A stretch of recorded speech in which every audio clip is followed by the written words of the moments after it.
جیسا کہ آپ کو یہ بات بتلائی گئی ہے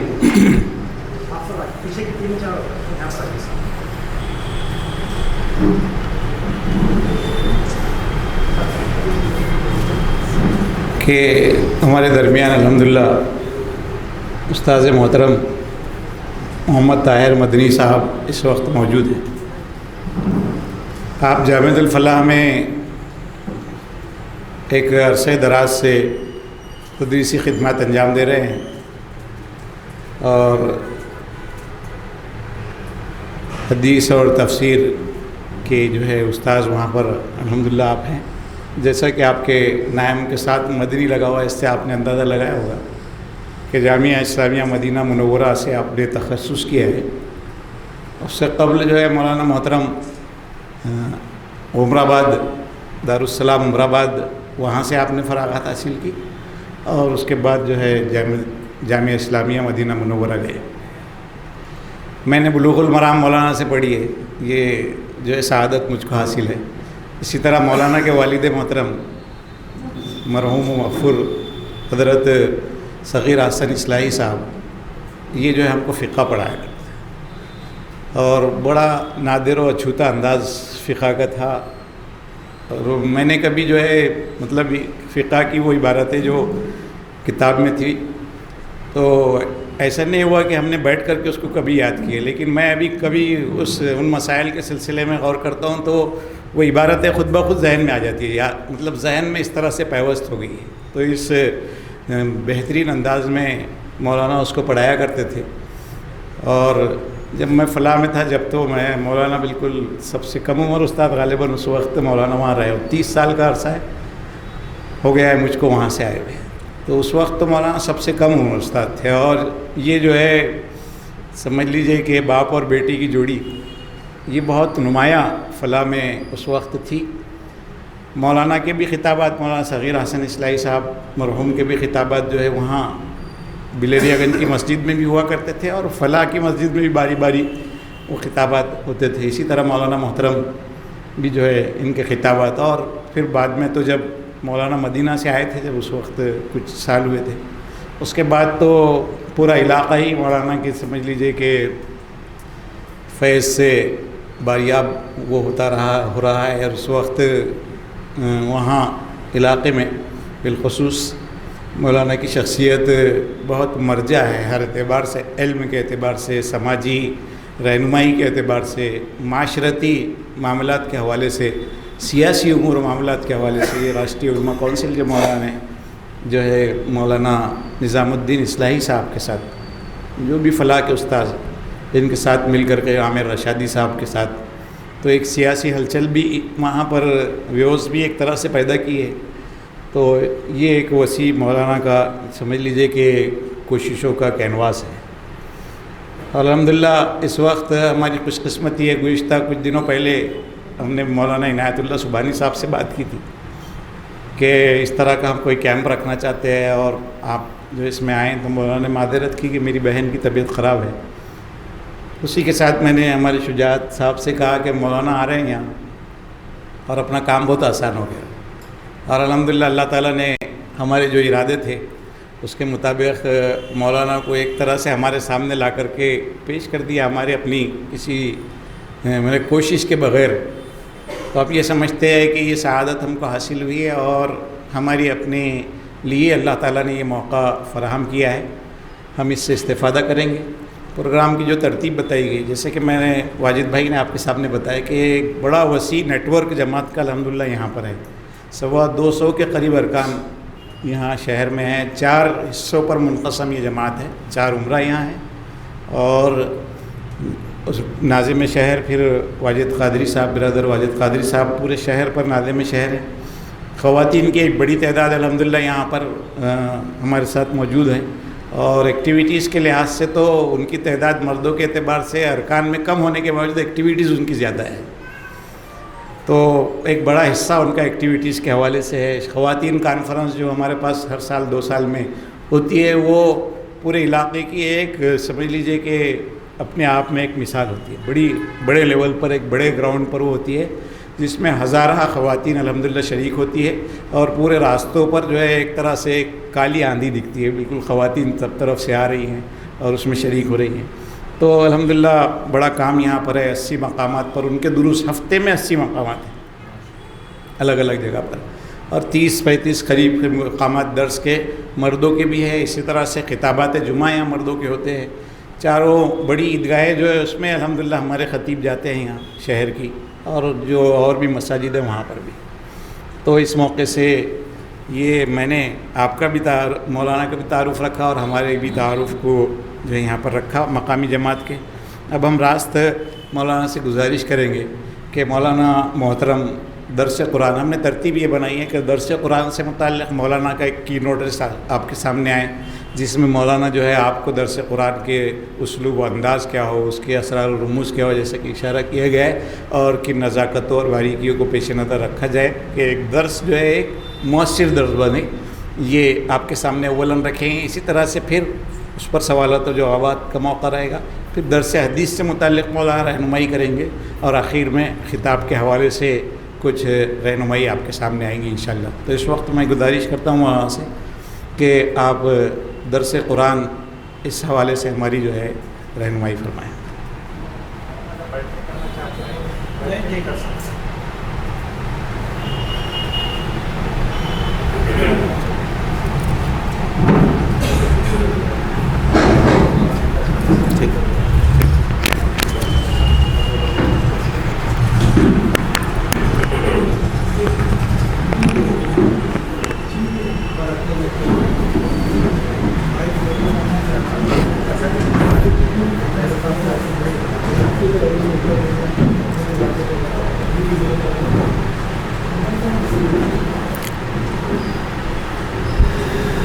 السلام علیکم ورحمۃ اللہ وبرکاتہ۔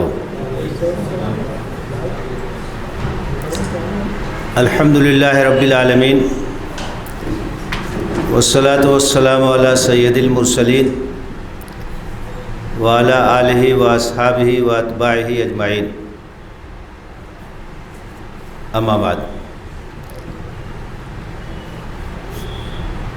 محترم ذمہ داران جماعت اسلامی شہر اورنگ آباد، معزز خواتین و حضرات، مجھے اس بات کی بڑی خوشی ہے کہ غالباً ہندوستان کی جو جماعت اسلامی کی سب سے بڑی یونٹ ہے، اس کے مرکز میں آپ حضرات سے کچھ بات کرنے کا موقع مل رہا ہے۔ اتنی بڑی تعداد کسی شہر میں ارکان کی نہیں ہوگی، ہندوستان کی سب سے بڑی جماعت ہے،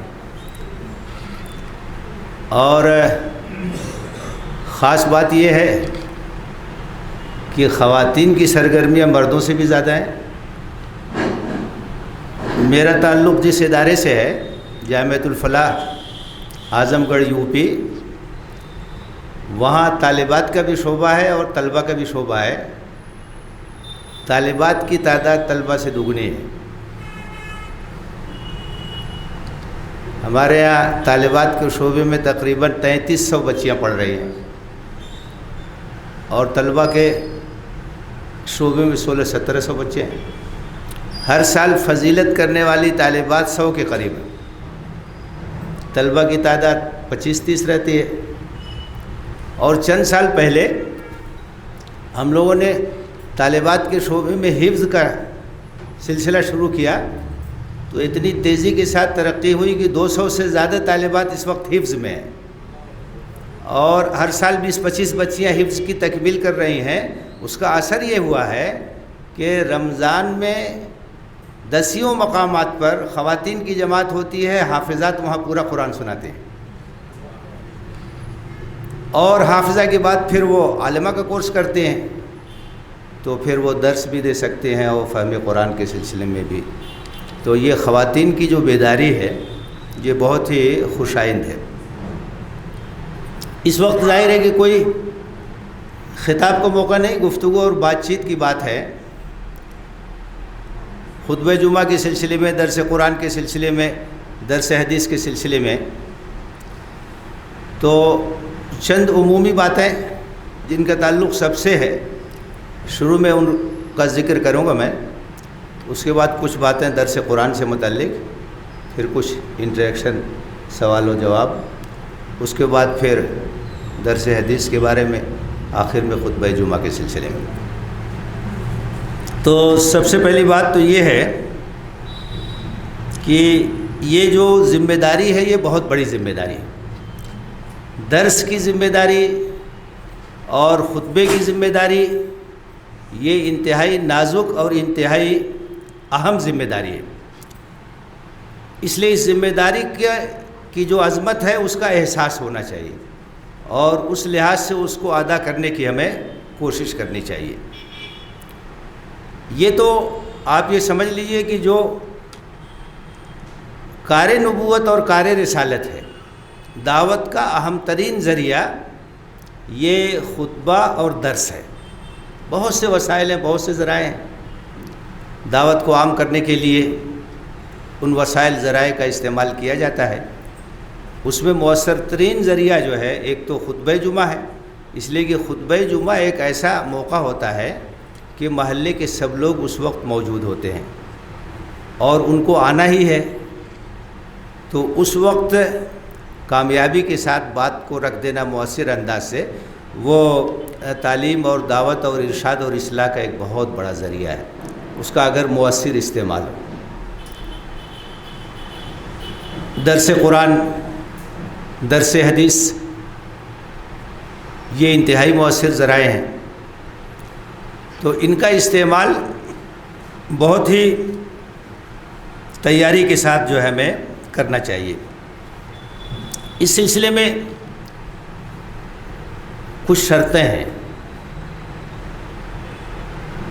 اولین شرط علم ہے، اپنے مطالعے کو مسلسل کنٹینیو رکھنا ہے، برابر رکھنا، اس لیے کہ ہمارا درس، ہمارا خطبہ اسی وقت کامیاب ہو سکتا ہے، مؤثر ہو سکتا ہے اور کارآمد ہو سکتا ہے جب اس کے پیچھے اس کی بیس میں علم ہو، گہرائی ہو۔ اس کے لیے مسلسل مطالعے کی ضرورت ہے، مسلسل اسٹڈی کی ضرورت ہے، اور ہمیں کبھی نہیں یہ سمجھنا چاہیے کہ ہم نے بہت کچھ پڑھ لیا، اب ہمیں کچھ پڑھنے کی ضرورت نہیں۔ یہ سلسلہ ہمیشہ جاری رہنا چاہیے اور ہمیشہ قائم رہنا چاہیے، اور چاہے کوئی 20 سال سے درس دے رہا ہو، چاہے 40 سال سے درس دے رہا ہو، بغیر تیاری کے کبھی درس نہیں دینا چاہیے۔ تیاری ضروری ہے۔ دوسری شرط اس کے لیے جو بہت اہم ہے وہ ہے اخلاص اور للہیت۔ ہمارا درس، ہمارا خطبہ اللہ کے لیے، کوئی اور جذبہ نہیں ہونا چاہیے، کوئی اور محرک نہیں ہونا چاہیے۔ تاثیر اسی وقت پیدا ہوگی جب اللہ کے لیے کوئی کام کیا جائے، ثمرات اسی وقت حاصل ہوں گے جب اللہ کی رضا کے سوا کوئی چیز پیش نظر نہ ہو، کوئی نام و نمود کا جذبہ نہ ہو، کوئی اور محرک نہ ہو۔ تمام اعمال کے سلسلے میں آپ جانتے ہیں کہ یہ بات شرط ہے بنیادی طور سے کہ اس میں للہیت ہونی چاہیے، اس میں خلوص ہونا چاہیے۔ تو درس کے سلسلے میں، خطبے کے سلسلے میں، تذکیر کے سلسلے میں یہ بات بہت ضروری ہے کہ وہ اخلاص کے ساتھ ہو۔ ایک اور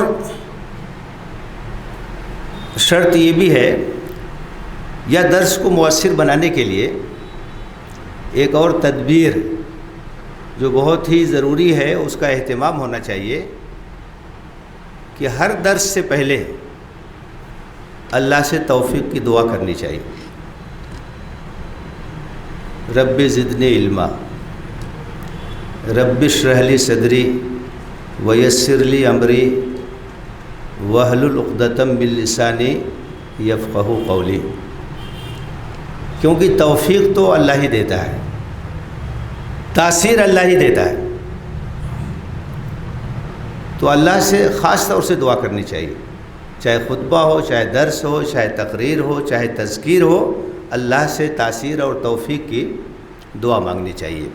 کچھ آداب ہیں جن کا ہمیں لحاظ کرنا چاہیے، جیسا کہ میں نے کہا آداب میں سے ایک چیز تو یہ ہے کہ تیاری ضرور کی جائے، نوٹس تیار کیے جائیں، اور نوٹس جب تیار رہیں گے تو ہمیشہ ہمارے کام آئیں گے، اور مزید مطالعے کے ذریعے سے اور جو چیزیں سامنے آئیں ان کو ہم نوٹ کرتے جائیں۔ تو ہماری ڈائری، ہماری کاپی، ہمارے نوٹس جو ہے درس کے سلسلے میں ان کو تیار کرنا چاہیے، پوری تیاری کے ساتھ ہمیں درس دینا چاہیے۔ آداب میں سے یہ بھی ہے کہ ہماری پیشکش اچھی ہونی چاہیے، جو لوگوں کو اٹریکٹ کرے، لوگوں کو اپنی جانب متوجہ کرے، اکتاہٹ محسوس نہ ہو۔ سامعین اور سامعات کے چہروں کو پڑھنا چاہیے، کیا رسپانس مل رہا ہے اس کا خیال کرنا چاہیے۔ یہ اسی وقت ہوگا جب ہماری پیشکش اچھی ہو، اچھے انداز سے ہم چیزوں کو پیش کریں، ہماری ترتیب اچھی ہو، ہمارا اسلوب اچھا ہو، ہمارا انداز اچھا ہو، اس کا ہمیں خیال کرنا چاہیے۔ آواز بہت واضح ہونی چاہیے، اور درس کے سلسلے میں، تذکیر کے سلسلے میں، خطبے کے سلسلے میں اپنی اسپیڈ بہت معتدل رکھنی چاہیے۔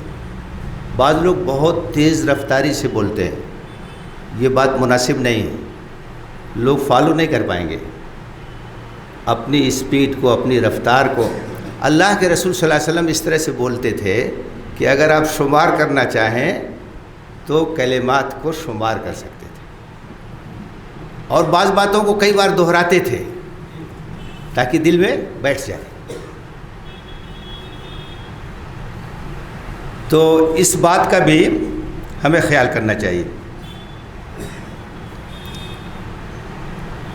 مناسب وسائل کا استعمال کرنا چاہیے بات کو سمجھانے کے لیے۔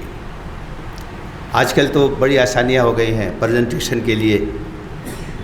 آپ جیسے کوئی درس دے رہے ہیں، اگر اس کے ساتھ پاور پوائنٹ پریزنٹیشن ہے، چیزیں سامنے بھی آتی ہیں تو سننے کے ساتھ ساتھ آدمی دیکھتا بھی ہے تو اور زیادہ اس کے ذہن میں باتیں نقش ہوتی ہیں۔ تو اس طرح کے جو بھی وسائل ہیں ان وسائل کا استعمال کرنا چاہیے، اور باڈی لینگویج کا بھی اثر پڑتا ہے۔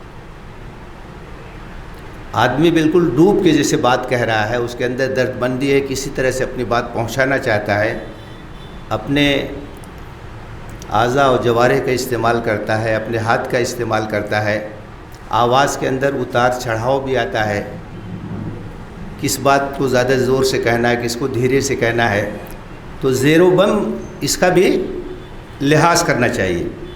جو بھی مؤثر وسائل ہیں ان کا استعمال کرنا چاہیے۔ نبی صلی اللہ علیہ وسلم نے ایک بار زمین میں ایک لکیر کھینچی، اور اس کے دائیں بائیں ٹیڑھی ترچھی بہت سی لکیریں کھینچی آپ نے، اور آپ نے کہا کہ دیکھو یہ جو سیدھی لکیر ہے یہ صراط مستقیم ہے، اور یہ جو دائیں بائیں آڑی ترچھی لکیریں ہیں یہ سب گمراہی کے راستے ہیں، اور ہر راستے کی نکڑ پر شیطان کے ایجنٹ کھڑے ہوتے ہیں جو انسان کو اپنی جانب مائل کرنے کی کوشش کرتے ہیں۔ دیکھیے کس طرح سے آپ نے زمین میں لکیر کھینچی، ایک نقشہ بنایا، اس کے ذریعے سے ذہن میں بیٹھانے کی کوشش کی۔ جب اس طرح کے وسائل کا استعمال ہوتا ہے بات ذہن میں مرتسم ہو جاتی ہے، ذہن کے اندر بیٹھ جاتی ہے، اس لیے کہ اس کو ایک مزید چیز مل گئی۔ تو اس طرح سے ان تمام چیزوں کا لحاظ کرنا چاہیے۔ اس میں خاص بات یہ بھی ہے کہ وقت کا لحاظ کرنا چاہیے۔ 40 منٹ کا اگر وقت ہے تو 40 منٹ ہی ہونا چاہیے، 30 منٹ کا وقت ہے تو 30 منٹ ہی ہونا چاہیے، اور ہمیں اپنے عناصر کو، گفتگو کے جو اجزاء ہیں، وقت کے لحاظ سے تقسیم کرنا چاہیے۔ کبھی کبھی ایسا ہوتا ہے کہ 25 منٹ کا وقت ہے اور 20 منٹ تک تمہید ہو رہی، تو 20 منٹ تک تمہید ہوگی تو کیسے بات مکمل ہو سکتی؟ گھنٹی بجنے لگتی ہے۔ آدمی کامیاب مدرس اور خطیب وہ ہے جو وقت کے اندر اپنی باتوں کو کامیابی کے ساتھ رکھ دے. تو وقت کے لحاظ سے گفتگو کے جو اجزاء اور عناصر ہیں ان کو تقسیم کرنا چاہیے اور اس لحاظ سے اپنی بات کو رکھنے کی کوشش کرنی چاہیے. سامعین کا لحاظ کرنا چاہیے کہ اکتائین ہیں. حضرت ابن مسعود رضی اللہ تعالیٰ عنہ فرماتے ہیں کان رسول اللہ صلی اللہ علیہ وسلم یتخولنا بالموعظہ مخافۃ السآمۃ علینا. اللہ کے رسول صلی اللہ علیہ وسلم ناغہ دے کے ہمیں تذکیر کرتے تھے تاکہ اکتاہٹ نہ ہو. حالانکہ اللہ کے رسول کا اسلوب ایسا تھا کون اکتائے گا، لیکن اس کے باوجود آپ نے سکھایا، آپ نے ایک نمونہ قائم کیا کہ ہمیں کس طرح سے تذکیر کا کام کرنا ہے، سمجھانے کا کام کرنا ہے. تو فرماتے ہیں کہ آپ ناغہ دے کر کے تذکیر کرتے تھے، سمجھاتے تھے تاکہ اکتاہٹ نہ ہو، لوگ شوق سے سنیں اور لوگ دلچسپی سے سنیں. کبھی ضرورت پڑی تو دیر تک آپ نے گفتگو کی، طویل تقریر بھی آپ نے کی. عام طور سے آپ کی گفتگو مختصر اور انتہائی مؤثر ہوتی تھی. اس بات کی کوشش ہونی چاہیے اور اس کی پلاننگ ہونی چاہیے کہ آج کے درس کے ذریعے سے ہم سامعین کو کیا دینا چاہتے ہیں، ہمارا ٹارگٹ کیا ہے، ہمارے درس کے نتائج کیا ہیں، اہم نکات کیا ہیں. ان کو باقاعدہ پہلے سے ہمیں لکھنا چاہیے، ذہن میں ان کو مرتب کرنا چاہیے اور آخر میں اختصار کے ساتھ اسے سامعین کے سامنے پیش کرنا چاہیے. ان آیات سے ہمیں کیا ملا، اس حدیث سے ہمیں کیا ملا، جو اصل پوائنٹس ہیں ان پوائنٹس کو ہائی لائٹ کرنے کے لیے ہمیں آخر میں اختصار کے ساتھ ان کو بیان کرنا چاہیے. تو یہ چند عمومی باتیں تھیں درس اور خطبے وغیرہ سے متعلق. اب میں خاص طور سے درس قرآن سے متعلق چند باتیں آپ کے سامنے پیش کرتا ہوں اور اس کے بعد پھر آپ کے سوالات اور آپ کی جانب سے جو اس میں مشارکت ہوگی اس کے لیے وقت ہوگا. دیکھیے قرآن کا درس بہت نازک کام ہے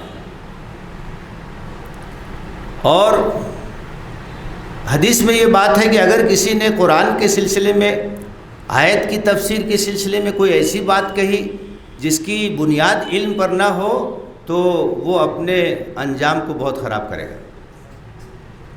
بہت ہی نازک معاملہ ہے.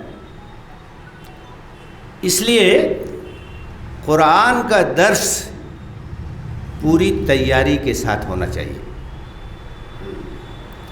اور اگر تیاری نہیں ہے تو اس وقت بہتر یہ ہے کہ کسی تفسیر سے ہم سنا دیں، منتخب آیات کا ترجمہ اور اس کی توضیح تفسیر کے ذریعے سے ہم سنا دیں. اگر ہم باقاعدہ درس دے رہے ہیں تو ہم کو پوری تیاری کے ساتھ درس دینا چاہیے. تیاری میں ایک تو اس بات کا خیال کرنا ہے آیات کا انتخاب ضرورت کے لحاظ سے، کس موقع کا درس ہے، اس لحاظ سے کیا موضوع ہونا چاہیے، کن آیتوں کا انتخاب کرنا چاہیے. انتخاب بہت اہم ہے. اچھا انتخاب، مناسب انتخاب موقع محل کے لحاظ سے، حالات کے لحاظ سے، ضرورت کے لحاظ سے انتخاب ہونا چاہیے. اس کے بعد جب ہمیں اس کی تیاری کرنی ہے تو اس میں اہم تفاسیر کا مطالعہ کرنا چاہیے. اردو میں جو اہم اور مشہور تفاسیر ہیں تفہیم القرآن، تدبر قرآن مولانا امین احسن اصلاحی صاحب کی، معارف القرآن مفتی شفیع صاحب کی، تفسیر دعوت القرآن مولانا شمس پیرزادہ صاحب کی، جدید معلومات وغیرہ کے لحاظ سے تفسیر ماجدی. یہ تفاسیر ہمیں اپنے مطالعے میں رکھنا چاہیے اور اگر براہ راست عربی تفاسیر سے ہم استفادہ کر سکتے ہیں۔ دعوتی اور تحریکی لحاظ سے ایک اور تفسیر کی بڑی اہمیت ہے، وہ فی ظلال القرآن ہے، جس کا اردو ترجمہ بھی چھپ چکا ہے۔ سید قطب شہید کی تفسیر ہے وہ۔ عربی تفاسیر سے براہ راست اگر استفادہ کر سکتے ہیں تو تفسیر ابن کثیر کو دیکھنا چاہیے، کیونکہ اس میں آثار اور احادیث بھی مستند طور سے بیان کیے جاتے ہیں۔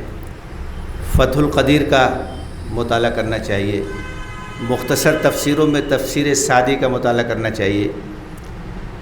تو اہم تفاسیر کو دیکھنا، ان آیتوں کی جو توضیح اور تفسیر ہے اس کا مراجعہ کرنا اور پھر اس کی روشنی میں اپنے درس کو تیار کرنا، اس کا اہتمام کرنا چاہیے۔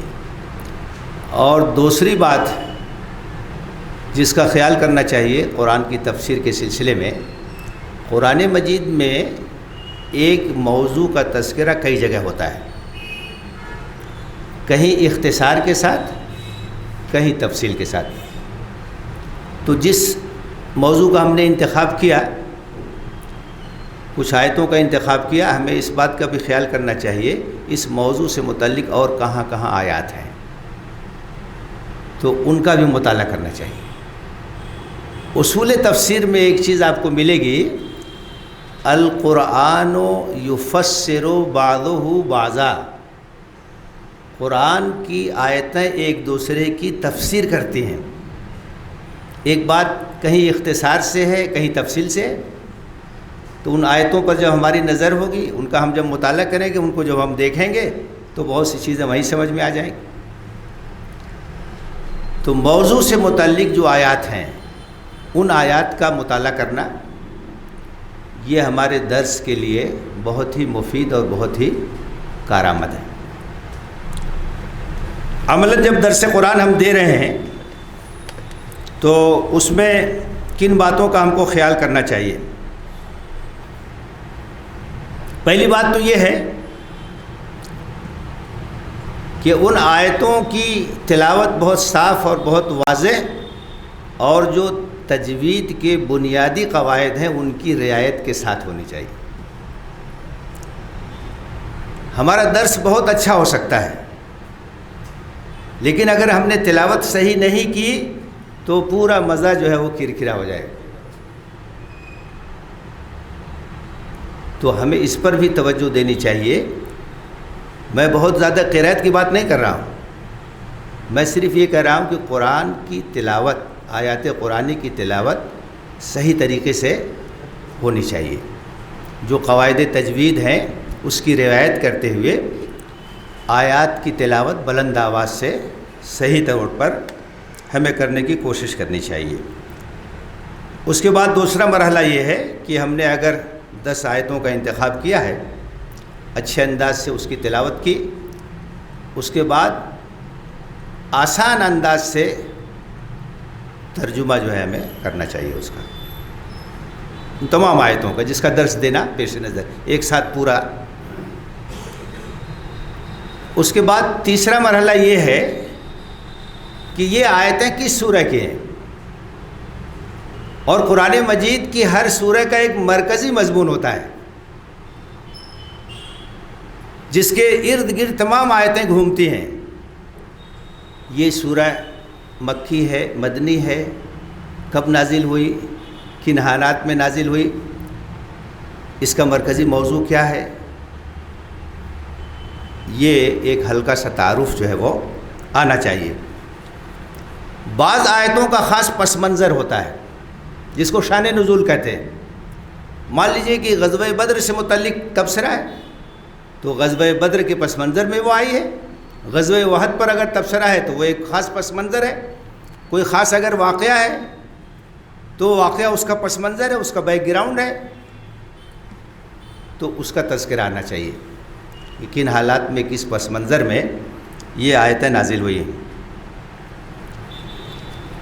آیتوں میں ایک بات اور ہے کہ یہ جتنی آیتیں ہیں قرآن مجید کی، ایک سورہ کی جتنی آیتیں ہیں سب آپس میں مربوط ہوتی ہیں اور ایک بہترین سلسلہ کلام ہوتا ہے۔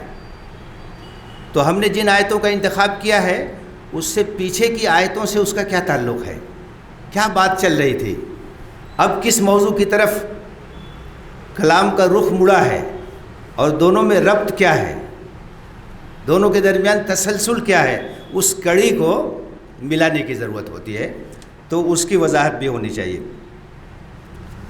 اس کے بعد ان آیتوں میں جو بات بتائی گئی ہے اس کی مختصر توضیح اور تفسیر بیان کرنا چاہیے، اور اس بات کا خیال کرنا چاہیے کہ ہم جو بات بھی کہیں ان آیات سے جڑتے ہوئے کہیں، ایسا نہ ہو کہ ہماری باتیں الگ ہو جائیں اور ان آیات سے جڑ کے بات نہ کریں۔ جن آیتوں کا ہم نے انتخاب کیا ہے اس سے مربوط رہتے ہوئے اپنی بات رکھنی ہے، دوسری طرف نہیں جانا ہے۔ اس کے بعد ہمیں اس بات کا خیال کرنا ہے اور اس بات پہ زور دینا ہے کہ ان آیتوں سے ہمیں کیا سبق مل رہا ہے، ان آیتوں سے کیا اسباق مل رہے ہیں، کیا دروس مل رہے ہیں، ان کا تذکرہ کرنا چاہیے اور اس پر زور دینا چاہیے۔ اور ایک چیز اور ہے جو درس کو بہت مفید اور مؤثر بناتی ہے کہ ان آیات کے انطباق کے سلسلے میں سیرت سے یا صحابہ کے حالات سے کوئی واقعہ اگر ملتا ہے، کوئی مثال اگر ملتی ہے، اس کو بیان کرنا چاہیے۔ اس سے یہ اندازہ بھی ہوگا، مثال بھی سامنے آئے گی کہ ان آیات پر صحابہ نے کس طرح سے عمل کیا، ان کا عملی ری ایکشن کیا رہا، یہ ہدایات ہیں کس طرح سے اس کی تطبیق ہوئی۔ تو اس طرح سے جب واقعات سے، تطبیقات سے اس کو جوڑا جائے گا تو درس اور زیادہ قیمتی ہو جاتا ہے۔ اور سب سے جو خاص پوائنٹ ہے وہ یہی ہے کہ ان آیتوں سے ہمیں سبق کیا ملتا ہے، ان آیتوں سے ہمیں پیغام کیا ملتا ہے، ان آیتوں کے ثمرات اور اس کے نتائج کیا ہیں، اس کا تذکرہ ہمیں کرنا چاہیے۔ اور یہ سب باتیں وقت اور سامعین کے لحاظ سے، جو وقت ہے اس کی رعایت کرتے ہوئے، ہمارے سامنے جو سامعین یا سامعات ہیں ان کا لحاظ کرتے ہوئے، ان کے معیار کا لحاظ کرتے ہوئے، کبھی ایسا ہو سکتا ہے کہ ہمارے سامنے طلبہ ہیں، ہمارے سامنے طالبات ہیں، کبھی پڑھے لکھے لوگ ہیں، کبھی عام لوگ ہیں، تو سامعین کی رعایت یہ بہت ضروری ہے۔ کہا جاتا ہے کہ کلام بلیغ وہی ہے جو موقع، محل اور مخاطب کی رعایت کے لحاظ سے کیا جائے، اگر اس کا لحاظ نہیں ہوگا تو اس کو بلیغ کلام نہیں کہتے ہیں۔ تو یہ چند باتیں ہیں جو درس قرآن سے متعلق ہیں، جن کا تذکرہ میں نے آپ کے سامنے مناسب سمجھا، اور اب اس سلسلے میں آپ کی جانب سے کوئی بات ہے، کوئی وضاحت ہے، کوئی تعلیق ہے، کوئی سوال ہے تو انشاءاللہ اسی طرح سے اس سلسلے کو آگے بڑھایا جائے گا۔ وآخر دعوانا ان الحمد للہ رب العالمین۔